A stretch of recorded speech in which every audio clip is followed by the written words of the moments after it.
Când o să vedeți cum începe clipul ăsta, sunt absolut convins că o parte dintre voi se va gândi: bă, ăsta mai are mulți bani de luat de la AMG, nu-i ajunge câți bani i-au băgat chinezii în buzunar?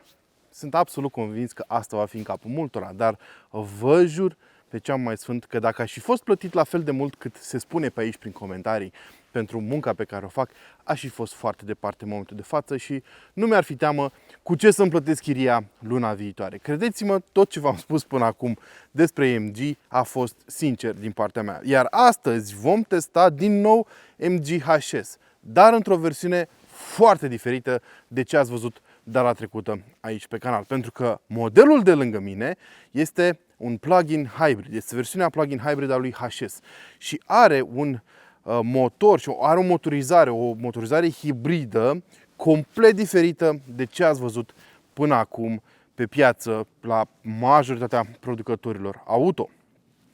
E o mașină atât de diferită încât mi-a luat foarte mult timp să mă documentez, să-mi dau seama exact ce se află sub capotă și cum funcționează pentru a putea să vă dau informațiile corecte. Pentru că mașina de lângă mine este atât de nouă, inclusiv la nivel mondial. A fost lansat, MG HS a fost lansat în versiunea nouă în iunie sau în iulie la Goodwood Festival of Speed și modelele plug-in hybrid au ajuns chiar mai târziu la dealeri în întreaga lume și încă e destul de greu să găsești surse de încredere cu privire la ce se întâmplă pe partea de tren de rulare și pe partea de motorizare cu această mașină.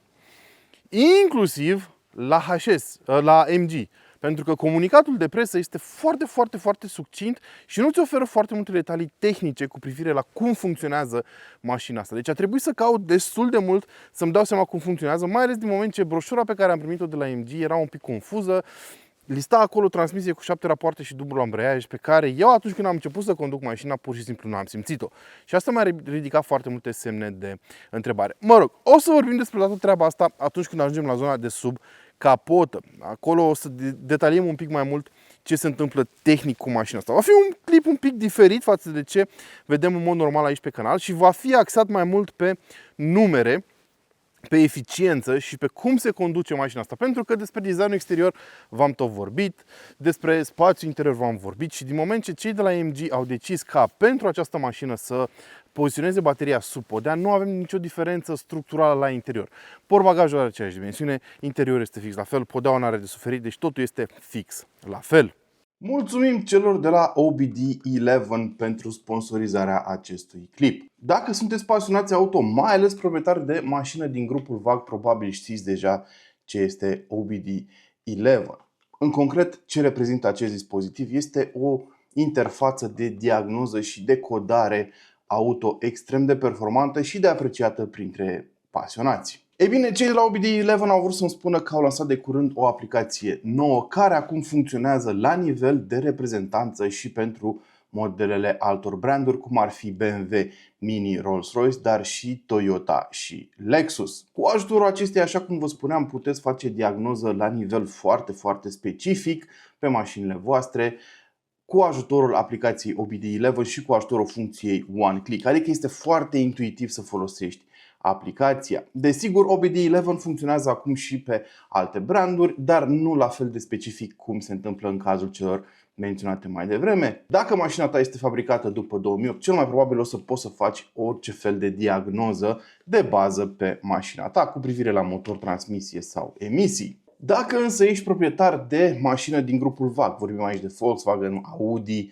vorbim de Seat, de Skoda, de Cupra, până și de Bentley, conform aplicației OBD11, ai acces la SFD Unlocking, adică îți permite să treci de protecția implementată de cei de la Volkswagen pe mașinile lor pentru a se asigura că nu oricine interferează cu sistemele de la bordul mașinilor. Mai mult decât atât, poți chiar și să codezi anumite funcții ale lor în funcție de ce hardware ai pe mașină. Eu, de exemplu, am reușit să îi codez unui prieten cu un Audi Q8 ca animația stopurilor de pe mașina sa să arate exact la fel ca pe modelele RS, o chestie care nu era disponibilă standard pe mașina lui. Dar bineînțeles, alte exemple există și v-am spus, depind de ce configurație are mașina ta și ce hardware ai instalat pe ea. Și pentru voi am pregătit un link de 40% reducere la diferite produse ale celor de la OBD11 link pe care îl găsiți în secțiunea de descriere a acestui clip și în primul comentariu. Acum hai să ne întoarcem la clip.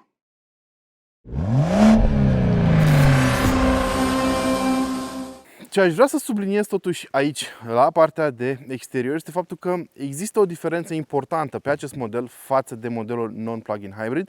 Deci vei putea să diferențiezi mașinile astea foarte ușor în trafic. Și nu mă refer la faptul că mai are o clapetă aici în spate pe stâlpul C.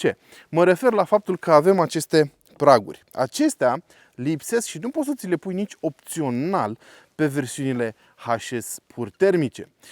Deși am cerut o explicație oficială pentru motivul pentru care au fost adăugate acestea pe mașină, nu mi s-a oferit. Mi se pare un pic ciudat pentru că mașina asta are o gardă la sol mai mică decât HS-ul pur termic, cu undeva la 4 mm, dacă mi-aduc eu bine aminte. Poate e din cauza greutății suplimentare adusă de baterie, poate fi și pe dedesubt un profil un pic diferit, pentru că avem bateria în podea, practic, la mașina asta.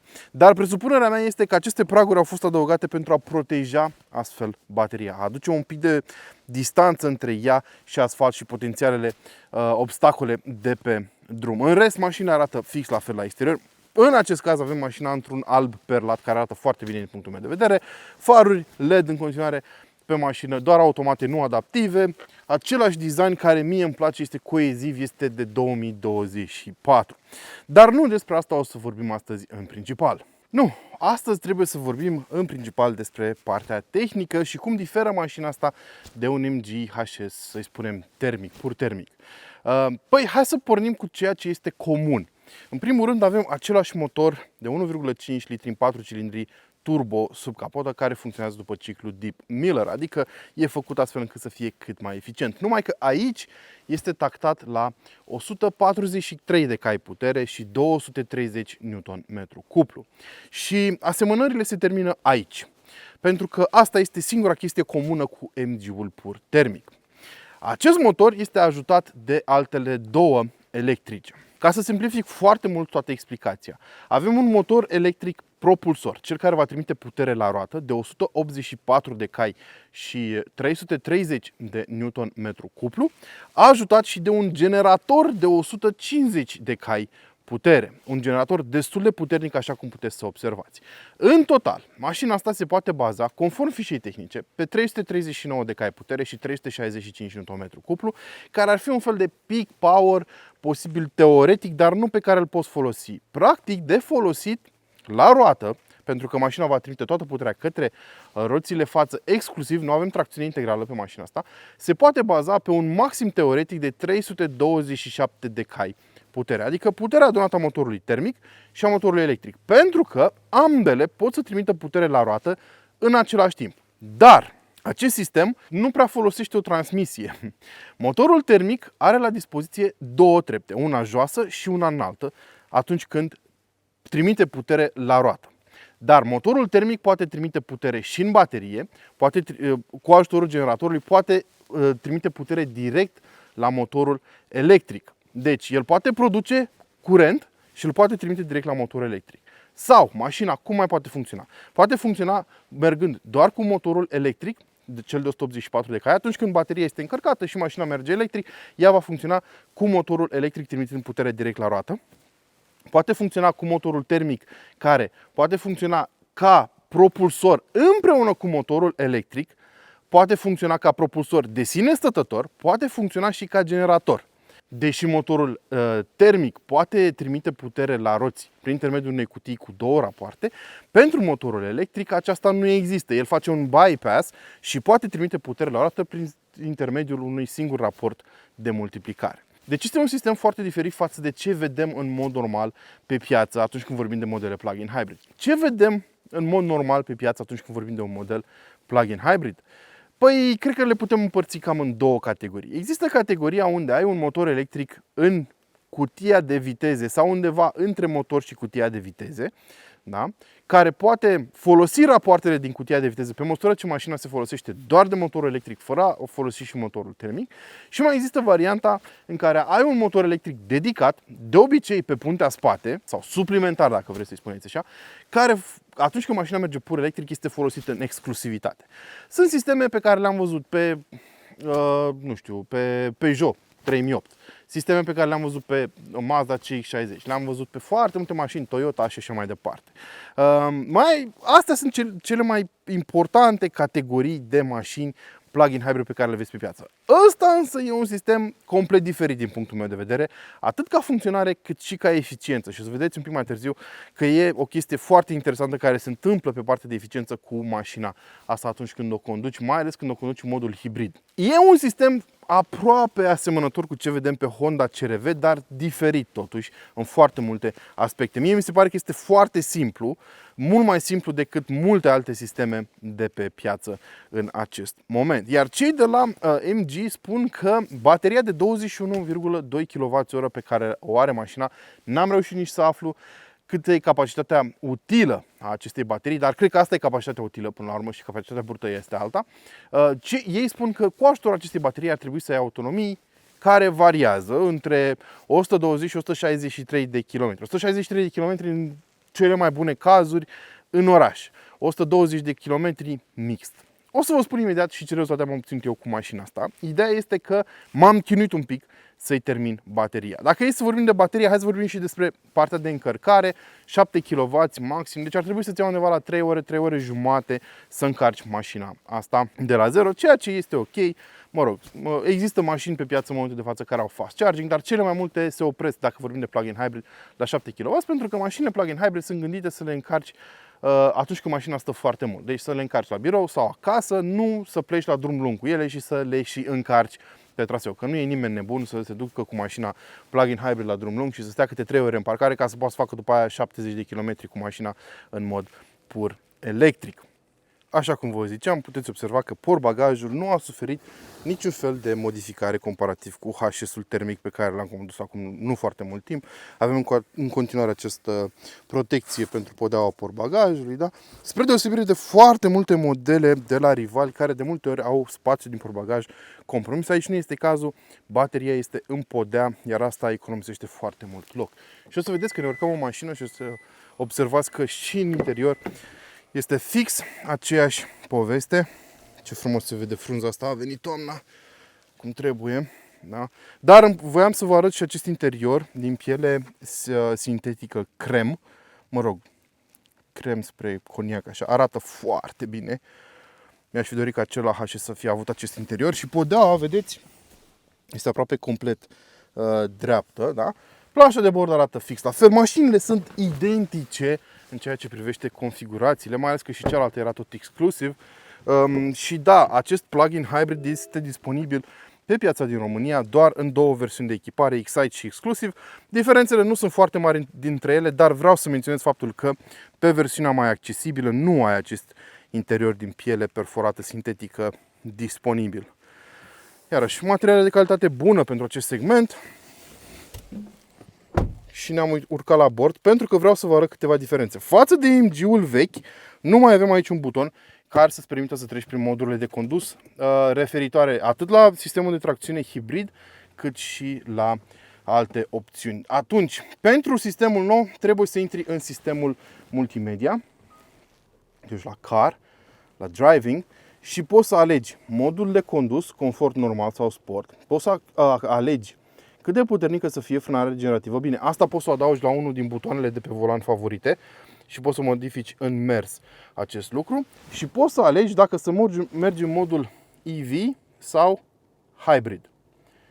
Și o să vedeți când o să ne punem la drum că sunt niște diferențe importante față de cum funcționează majoritatea sistemelor plug-in hybrid de pe piață de la alți producători atunci când alegi una dintre aceste două opțiuni.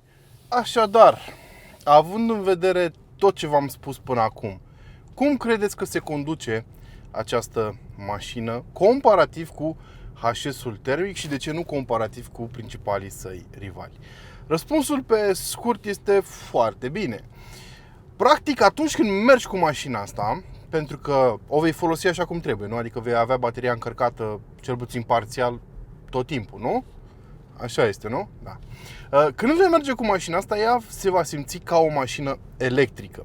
În principal, datorită acelei transmisii, dacă putem să-i spunem. Da? Cum vă spuneam, motorul electric este conectat direct la roți, iar motorul termic are 2 trepte la dispoziție. Dar tu când vei pleca cu mașina asta de pe loc, cum am plecat eu, cu bateria plină, vei merge cu ea.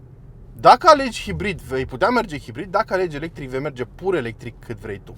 Aici diferă foarte mult mașina asta de orice altă mașină din segment pe care am văzut-o până acum. Pentru că, practic, by default, mașina va pleca în ultimul mod pe care l-ai setat tu pentru ea. Nu o să se schimbe după ce ai oprit-o și ai lăsat în parcare peste noapte de pe un mod pe celălalt. Și față de mulți alți rivali care au foarte multe moduri de condus, asta are doar 2 dacă ne raportăm la cum se controlează motorul. Adică poți să mergi pur electric sau în modul hibrid. Dacă mergi în modul pur electric, evident, mașina va merge până va termina bateria, doar bazându-se pe resursele înmagazinate în aceasta. Până la un punct, asta este comun cu ceea ce găsești pe alte modele în acest moment. Și o mențiune importantă trebuie făcută aici. Spre deosebire de modelul anterior, care trebuia să pornească motorul termic pentru a încălzi habitaclul, aici n-a fost nevoie. Eu am luat-o, este o toamnă târzie și am avut nevoie de căldură și a folosit un sistem auxiliar de încălzire pe bază de rezistență, dar n-a trebuit să pornească motorul termic pentru a încălzi habitaclul. Acum, dacă treci pe modul hibrid, mașina funcționează ca un hibrid. Spre deosebire de toate celelalte modele din acest segment, care atunci când le lași pe modul auto, hibrid auto și așa mai departe, sau hibrid, cele mai multe dintre ele vor merge în continuare pe baterie până o termină. Aici nu. Iar asta îmi place foarte mult și mi-aș dori să fie implementat de mai mulți producători pe piață în momentul de față. Aici, dacă treci mașina în modul hibrid, aceasta va merge ca un hibrid adevărat. Nu va merge bazându-se doar pe resursele din baterie până la epuizare. Iar asta mi-a dat niște rezultate foarte interesante pe partea de consum. Pe partea de consum am văzut consumuri negative pe partea electrică atunci când am mers în modul hibrid. De ce? Pentru că tot surplusul de energie de la motorul termic, care nu poate fi oprit chiar instantaneu pentru că poți avea probleme, ajunge în baterie. Apoi mai ai recuperarea de energie pe care o poți regla, cum v-am spus, din butoane, care îți aduce iarăși energie înapoi în baterie. Și atunci când tu o treci în modul electric, din moment ce mașina, în modul hibrid, din moment ce mașina nu este setată să consume toată energia electrică, ci să meargă ca un hibrid, aceasta va conserva practic toată energia din baterie, pentru că poate să spunem că vrei să o folosești mai târziu când ajungi într-un oraș aglomerat. Asta mie mi se pare o diferență foarte importantă față de toate celelalte modele de pe piață în acest moment. Ai și la alte mașini sistemul Battery Hold, da? Care îți permite să faci cam același lucru și să folosești resursele din baterie mai târziu, dar foarte puține am văzut să nu afecteze deloc nivelul de încărcare al bateriei, ba chiar să crească nivelul de încărcare al bateriei pentru că au mers în modul hibrid. Deci aici implementarea este complet diferită. Și așa se diferențiază mașina asta de multe dintre rivalele ei. Și vă spuneam că m-am chinuit destul de mult să consum bateria complet, pentru că am reușit să obțin un consum de undeva la 15 kWh pe 100 de kilometri. Acum, eu nu sunt sigur ce înseamnă acea valoare de 21, aproximativ 21 de kWh pe care o oferă MG ca și capacitate a bateriei. Nu știu dacă e totală sau netă. Ce pot să vă spun este că eu am obținut o autonomie pur electrică în oraș de 100 de kilometri cu o baterie plină. Dar consumul mediu pe acest traseu a fost de 15 kWh, indicat de computerul de bord. Asta înseamnă că probabil capacitatea netă a bateriei este undeva la 15 kWh, iar capacitatea totală, capacitatea brută este undeva la 21. Așa judec eu lucrurile, posibil să mă înșel. Aștept să mai apară și alte teste și alte date de la cei la MG care să ne spună exact care e situația. Apropo de chestia asta, atenție, există două versiuni diferite de MG HS Plug-in Hybrid. Mașinile cu volan pe dreapta au specificații aproape complet diferite. Sistemul de funcționare este același, dar dintr-un oareșcare motiv, mașinile cu volan pe dreapta au o baterie mai mare, de 25 de kWh, au și mai multă putere pe fiecare dintre componentele care se ocupă de deplasarea mașinii. Deci au un motor termic cu mai multă putere, au un motor electric cu mai multă putere. Nu știu exact de ce se întâmplă chestia asta. probabil are de-a face cu packaging-ul mașinii. La cele cu volan pe dreapta se așează altfel componentele și pot să ofere performanță mai bună. Oricum ar fi, pe partea de accelerație, de exemplu, mașinile sunt foarte similare. Mașina asta face 100 în 6,9 secunde, în timp ce versiunea cu volan pe dreapta face 100 în 6,9 secunde. Deci de aici apare și diferența aici se manifestă diferența despre care vă spuneam. Că despre cum se conduce mașina, vă spuneam, se simte ca o mașină electrică de foarte multe ori, mai ales pentru că te vei baza pe motorul electric din cea mai mare parte a timpului, dar și pentru că mașina nu schimbă trepte. Ai un singur schimb de trepte și atunci când mașina folosește motorul termic. Altfel, ea va merge foarte, foarte cursiv, are cuplu instant, ceea ce îmi place foarte mult, se simte destul de fâșneață per total în foarte multe situații, dar nu se simte chiar ca o mașină care are peste 300 de cai putere sub capot. Zice că se simte cam ca o mașină cu 250 de cai. Și e un sentiment foarte interesant când o conduci, pentru că când accelerezi mai puternic, tu tot timpul stai în expectativă ca mașina să schimbe ceva, știi? Dar ea nu o face și atunci îți dă un sentiment foarte ciudat, mai ales că ea se simte diferit și de CVT, unde și la CVT, când accelerezi tare, accelerația este foarte liniară, dar parcă motorul termic îl auzi un pic mai direct proporțional cu efortul pe care îl resimți depus de mașină decât aici. Aici apăs pe accelerație, mașina pleacă.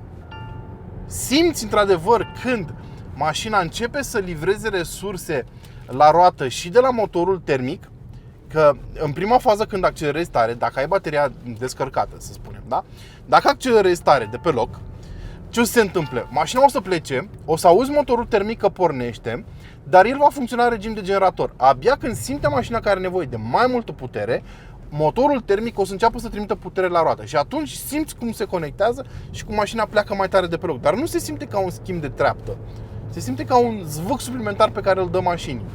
E un sentiment foarte interesant și se conduce complet diferit de multe alte mașini pe care le-am avut pe mână. Cel mai similar în modul în care se simte mașina la condus este sistemul de pe Honda CR-V, de pe modelul nou. Ăla este cel mai apropiat ca feeling de mașina asta. Și este și cel mai apropiat pe partea de tehnică, da? Dar per total mașina, având cuplu instant, pleacă foarte repede de pe loc. Numai că simți ca și cum ar avea un platou. Deci, ca să vă descriu cât mai bine situația, când accelerezi mai tare, mașina pleacă repede. Gândiți-vă la un grafic, da? Pleacă repede de pe loc, apoi are un mic platou până când intră și motorul termic în funcție, până când și motorul termic trimite putere la roată. Și ai un grafic de genul ăsta. Pac, deci urcă, platou urcă. Cam așa este. E foarte interesant cum se simte. Cert este că prinzi viteze foarte mari și nici măcar nu-ți dai seama când le prinzi. Asta este iar o chestie interesantă. Cam ca la mașinile electrice. Nu văd să ai probleme, viteza maximă este de 200 de km/h. Nu văd să ai probleme cu depășiri nici pe autostradă, nici nicăieri. Pentru că vă spuneam, motorul termic poate să funcționeze ca generator, poate să livreze putere la roată împreună cu motorul electric. Și da, mi se pare interesant că toată această putere se duce doar pe puntea față. Dar să știți că n-am observat momente în care mașina să rupă aderența. Și livrarea puterii se face foarte smooth, foarte lean, foarte predictibil. Deci nu m-aș fi așteptat oricum la chestia asta. Suspensia este super confortabilă, cum v-am zis, și la HS-ul termic. Ba chiar pe versiunea asta, pentru că e mai grea cu undeva la 200 de kg comparativ cu modelul pur termic, mașina se simte și mai așezată pe suspensii, se simte mai serioasă, mai grea un pic. Asta o resimți un pic pe frânare. Frânarea, să știți că pedala de frână e destul de natural dozată. Nu o simți ca la alte mașini, unde, pentru că ai frânare regenerativă, ai un anumit hop în cursa pedalei, da? Unde în prima parte e smushy, așa, pedala e foarte moale și abia apoi când intervine frânarea mecanică să o simți că cuplează cum trebuie. Nu, aici este foarte predictibilă pedala pe toată lungimea cursei, chestie care îmi place la mașina asta, dar pentru că e o mașină mai grea față de MG HS termic, o simți un pic, parcă ai impresia că trebuie să depui un pic mai mult efort.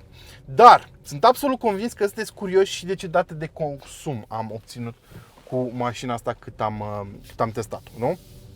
Pe lângă autonomia pură electrică de circa 100 de km și atenție, asta cu o viteză medie de 14 km pe oră. Deci eu am obținut autonomie electrică de 100 de km cu viteza medie de 14 km pe oră. 14 km pe oră. Probabil în condiții mai ok, la undeva la 20 de km pe oră medie, aș fi obținut un consum de o autonomie de minim 130 de km cu ea.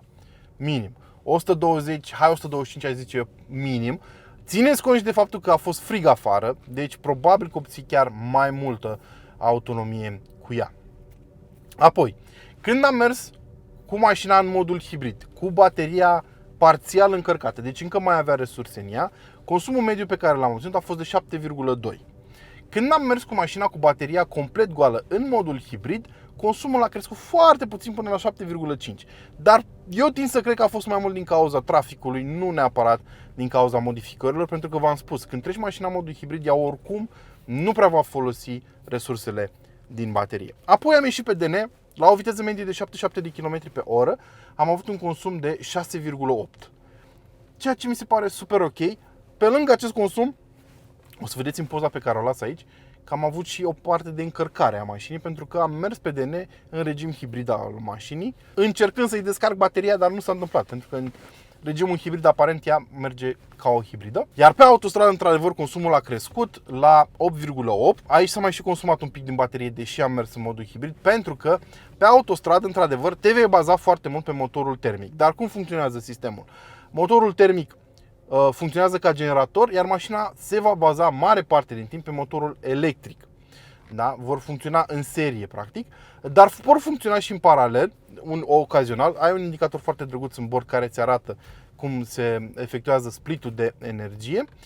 Și am avut 8,8 la o viteză medie de aproximativ aproape 130 de km pe oră. Mă rog, au fost niște evenimente, n-au avut chiar 130. Ideea este că pentru o mașină de dimensiunile astea cu peste 300 de cai, un 8.8 pe un plug-in hybrid, eu zic că e ok, din punctul meu de vedere. Acestea fiind zise, care ar fi concluzia cu privire la MG HS plug-in hybrid? E o mașină foarte interesantă. E o mașină foarte interesantă, mai ales datorită tehnicii pe care o are la bord. E o mașină care cu siguranță nu va fi pentru oricine, pentru că nu prea mai este atât de accesibil. Mai ales comparativ cu modelul trecut, a crescut destul de mult în preț. Acum prețurile încep de la 39.000 de euro pentru versiunea Excite și pentru exclusiv 41.000, deci 2.000 de euro diferență. Ai niște diferențe interesante pe mașini, dar dacă poți să trăiești fără acest interior foarte tare, din pielea asta sintetică coniac, cred că poți să-ți iei versiunea de bază, pentru că tehnic sunt identice ca specificații, nu și ca echipări.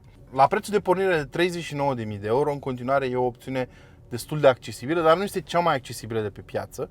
În momentul de față, cea mai accesibilă mașină plug-in hybrid crossover de genul ăsta din segmentul C este Hyundai Tucson, care are o ofertă, cred eu, și pornește de la 37.500 de euro. Un preț foarte bun de altfel pentru Tucson, dar destul de atipic de mic. Asta scria cel puțin astăzi pe site-ul Hyundai, când am intrat să verific prețurile la rivalii acestei mașini. Dar asta este singura excepție mai accesibilă decât mașina asta. Dacă ne uităm la fratele Kia Sportage, acesta pornește de la aproximativ 44.000 de euro. Apoi avem Volkswagen Tiguan, plug-in hybrid 1.5 sub capotă și el 204 cai, care are un preț de pornire de 44.500 de euro. Skoda Kodiaq, care are fix același trend de rulare, plug-in hybrid, are un preț de pornire de 44.000 de euro, cu 5.000 de euro mai mult. Și vorbim doar de versiunile entry level, da? Deci prețurile de pornire pentru fiecare din aceste modele. Nu mai spun că ai ocazia, dacă te uiți în profunzime pe lista de specificații, ca să descoperi că acest MG la 39.000 de euro vine cu multe rători care lipsesc de pe celelalte mașini pe care le-am menționat până acum. Și mai ai încă 3 mașini, să spunem, pe care ai putea să le încadrezi în acest segment.